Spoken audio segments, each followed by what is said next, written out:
Fokus berita tengah hari ini. TYT santuni warga ATM dan penghuni rumah kanak-kanak Toh Puan Norkia. Tabung Baitumal Sarawak terima sumbangan zakat sebanyak RM496,840. Datuk Amar Douglas Ugah lawat lokasi kejadian kebakaran di Kuala Baram. Wisma Melayu Sarawak capai kemajuan 30% siap. Kerajaan Sarawak dalam usaha gubal rang undang-undang baharu kawal selia Pelabuhan Bintulu. KMKK main peranan penting bantu jadikan Sibu lebih baik, kondusif didiami.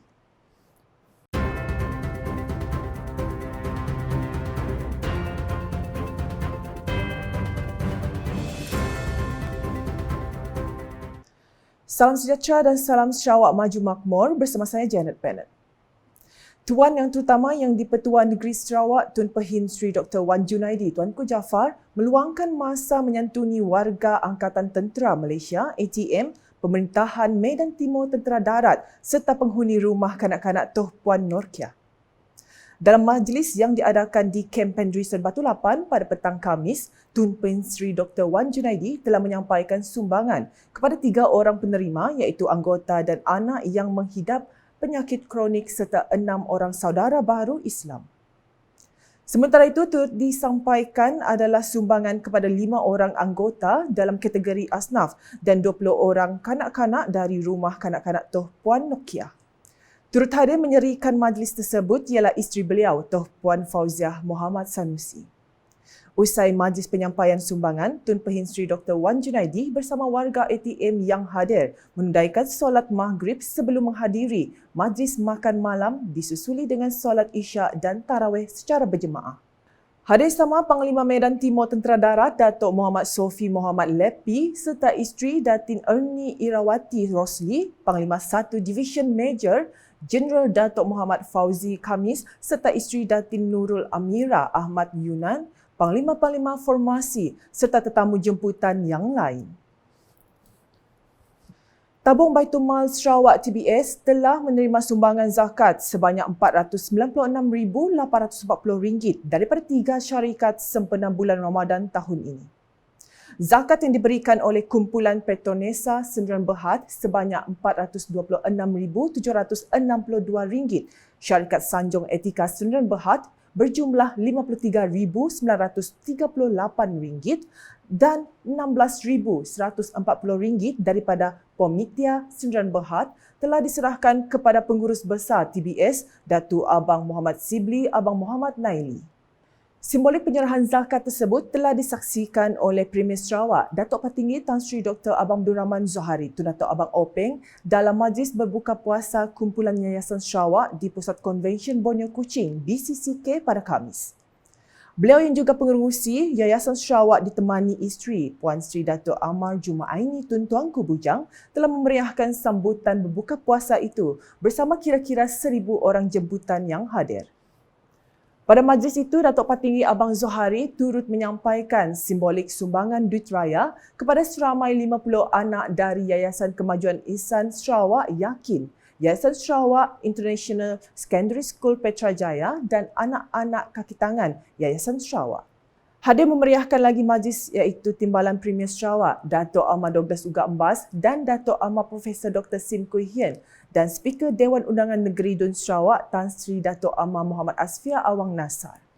Turut hadir Menteri Pembangunan Wanita, Kanak-kanak dan Kesejahteraan Komuniti Sarawak Datuk Sri Fatimah Abdullah, Menteri Utiliti dan Telekomunikasi Sarawak Datuk Sri Julaihi Narawi, Menteri di Jabatan Premier Sarawak Datuk Sri John C. Kitayai, Setiausaha Kerajaan Sarawak Datuk Amar Muhammad Abu Bakar Mazuki serta isteri Datin Amar Baduyah Bujang serta tetamu jemputan lain.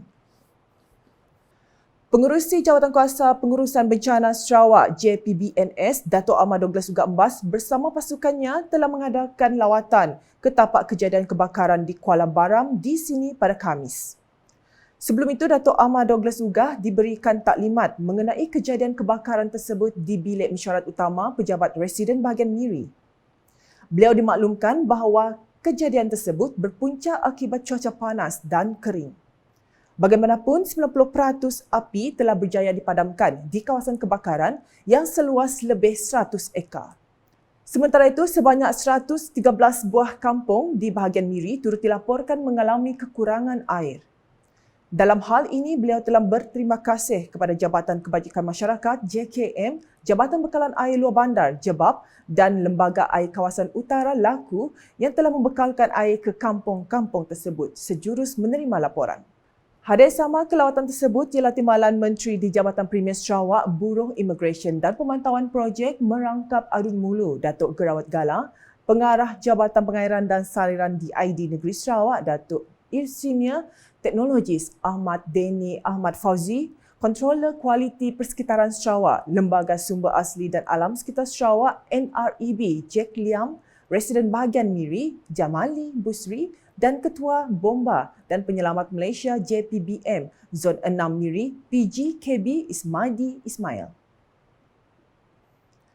Kompleks Wisma Melayu Sarawak milik Amanah Khairat Yayasan Budaya Melayu Sarawak AKYBMS di Jalan Diplomatik Petrajaya kini telah mencapai kemajuan sekitar 30% siap. Timbalan Premier Sarawak Datuk Amar Awang Tengah Ali Hassan berkata, pembinaan kompleks di atas tanah seluas 6.5 ekar itu dijangka siap sepenuhnya pada 7 Mei 2025. Jelasnya, Wisma Melayu Sarawak mempunyai dewan yang kedua terbesar selepas Pusat Konvensyen Borneo Kuching BCCK. Bangunan Wisma Melayu ini mengandungi satu dewan yang agak besar juga, boleh memuat kurang lebih 2.500.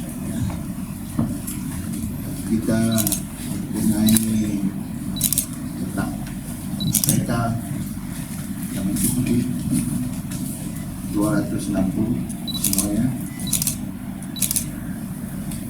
Ada juga untuk pejabat, untuk galeri. Ini adalah dalam fasa pertama pembinaan bangunan Wisma Melayu. Yang kedua, kita nak rancang pembinaan untuk komersial,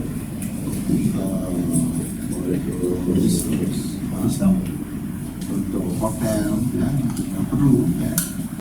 Beliau berkata demikian pada sidang media selepas melakukan tinjauan progres pembinaan di tapak projek Wisma Melayu Sarawak Jalan Diplomatik pada Khamis. Tambahnya, beliau amat berbangga dengan progres setakat ini dan berharap pihak kontraktor dapat mengekalkan momentum supaya sasaran projek ini siap pada 7 Mei 2025 dapat dicapai. Idea mendirikan Wisma Melayu Sarawak ini telah dicetuskan oleh Allahyarham Pehin Sri Datuk Patinggi Adnan Satem selaku bekas pengurusi Lembaga Pemegang Amanah AKYBMS semasa Seminar Budaya Melayu Sarawak pada 2007. Majlis Pecah Tanah pula telah disempurnakan oleh Premier Sarawak Datuk Patinggi Tan Sri Dr. Abang Abdul Rahman Zohari Tun Datuk Abang Openg pada Disember 2020. Hadir sama Timbalan Pengerusi AKYBMS Datuk Sri Muhammad Narodin Majais, Pengerusi Jawatan Kuasa Belia dan Sukan Datuk Dr. Abdul Rahman Ismail, Pengerusi Jawatan Kuasa Pendidikan, Wanita dan Keluarga AKYBMS Datuk Sharifah Hasirah Syahid Ahmad Ghazali serta jemputan lain. Kerajaan Sarawak kini dalam usaha untuk menggubal rang undang-undang baharu bagi mengawal selia pelabuhan Bintulu. Menurut Timbalan Premier Sarawak Datuk Amar Awang Tengah Ali Hassan, hal ini diusahakan disebabkan Akta Pelabuhan Bintulu 1981 yang sedia ada akan dimansuhkan kelak. Dimaklumkan juga Akta Pelabuhan Bintulu 1981 yang sedia ada akan dimansuhkan dan perkara ini dijangka akan dibawa ke Parlimen pada tahun ini juga oleh Kementerian Pengangkutan Malaysia. Beliau berkata demikian menerusi teks ucapan yang dibacakan oleh Timbalan Menteri Pengangkutan Malaysia Datuk Hasbi Habibullah dalam Majlis Penutupan Program Kembara Bertadarus 2024 di Masjid Al-Ghazali pada Khamis. Tambah Menteri Perdagangan Antarabangsa, Industri dan Pelaburan itu, perjanjian persefahaman MOU pengambil alihan Pelabuhan Bintulu yang ditandatangani pada 22 Mac lepas menunjukkan komitmen kerajaan membangunkan Bintulu sebagai sebuah kawasan hub ekonomi tenaga baru dan meningkatkan aktiviti perkapalan di rantau tersebut. InsyaAllah dalam tahun 2025, Kerajaan Sarawak akan mengambil alih sepenuhnya Pelabuhan Bintulu dan menguruskannya mengikut acuan Sarawak sendiri. Pada majlis sama, Datuk Hasbi mewakili Datuk Amar Wang Tengah Ali Hassan menyerahkan sumbangan kepada 30 kanak-kanak asnaf. Selain itu, sumbangan sebanyak RM5,000 dan senaskah Al-Quran turut diberikan kepada pengurusan Masjid Al-Ghazali. Hadir sama pengerusi Lembaga Pengarah Lembaga Pelabuhan Bintulu, Datuk Syakawi Alis, Pengurus Besar Lembaga Pelabuhan Bintulu, Mizul Amir Mat Adrus, Pegawai Jabatan Agama Islam Sarawak, Syukri Syarkawi dan pengerusi Masjid Al-Ghazali, Sumardi Ghazali. Ketua Masyarakat dan Ketua Kaum KMKK di daerah Sibu berperanan penting dalam membantu menjadikan bandar ini lebih baik dan kondusif untuk didiami. Timbalan Menteri Kesihatan Awam, Perumahan dan Kerajaan Tempatan, Datuk Michael Tiang Minti berkata, oleh itu Sibu mempunyai jumlah ketua kaum yang paling banyak. Beliau berkata demikian kepada pemberita selepas menyampaikan notis pelantikan kepada Ketua Kaum Cina di Pejabat Daerah Sibu pada Rabu. Seramai 7 ketua kaum terdiri daripada seorang penghulu dan 6 kapitan bagi kawasan Dewan Undangan Negeri Dun Pelawan telah menerima notis pelantikan tersebut termasuk 2 pelantikan baharu. Datuk Michael Tiang yang juga ahli Dewan Undangan Negeri Adun Pelawan berkata, perkhidmatan seorang ketua kaum seperti sebuah kedai serban neka atau kedai 24 jam di mana mereka memberikan perkhidmatan tanpa mengira waktu atau tempat.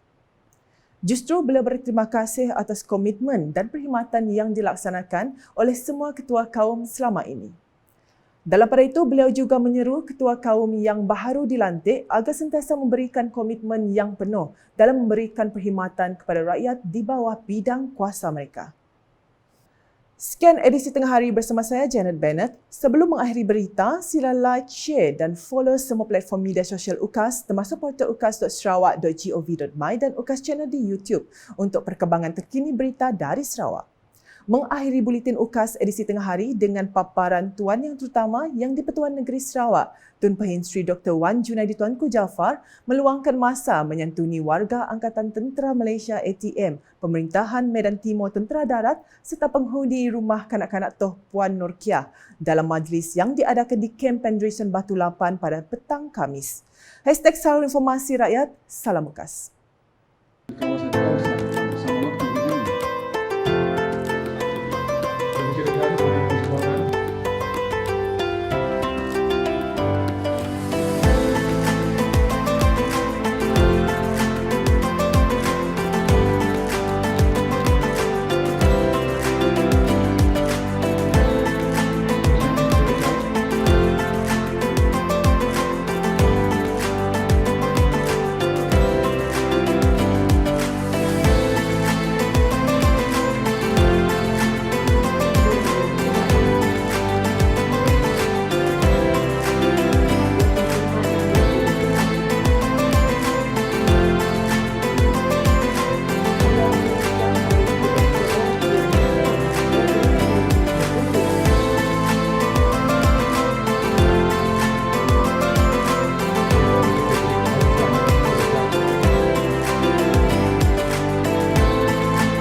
Wah,